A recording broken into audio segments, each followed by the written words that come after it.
ఎండ మండిపోతున్న ఒకరోజు శివరాముడు అనే వ్యక్తి ఒక చెట్టు కింద కొన్ని పూసల దండలు పెట్టుకుని అమ్మకానికి కూర్చున్నాడు. చుట్టూ చేరిన జనంతో వాడు ఒక్కో దండను చూపి, ఈ దండను మెడలో వేసుకుంటే సకల సౌభాగ్యాలు కలుగుతాయి, ఈ దండను వేసుకుంటే గ్రహపీడలు తొలగిపోతాయి, ఈ దండ అన్న వస్త్రాదులకి లోటు లేకుండా చేస్తుంది, ఈ దండ వేసుకుంటే సంపూర్ణ ఆరోగ్యం కలుగుతుంది, ఈ దండను మెడలో వేసుకుంటే కోరిన కోరికలు సిద్ధిస్తాయి, కార్యజయం కలుగుతుంది అంటూ ఇలా ఒక్కో దండ మహిమను వివరించి చెబుతూ వాటి ఖరీదును కూడా చెబుతున్నాడు. అతడు చెప్పినవన్నీ నిజంగానే జరుగుతాయేమోననే ఆశతో జనం పోటీలు పడి ఆ దండలను కొనటం ప్రారంభించారు. అక్కడ ఉండి అదే పనిగా చూస్తున్న చలపతి అనే వ్యక్తిని చూసి, నీకు దండ అవసరం లేదా, నువ్వు ఒకటి కొనుక్కొని వేసుకో అన్నాడు.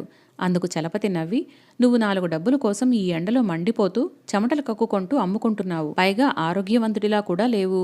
నిజంగా నువ్వు అమ్మే దండల్లో అన్ని మహిమలుంటే వాటినన్నింటినీ నువ్వే మెడలో వేసుకొని సకల సౌభాగ్యాలు అనుభవించొచ్చు కదా అన్నాడు. శివరాముడు గతుక్కుమన్నాడు.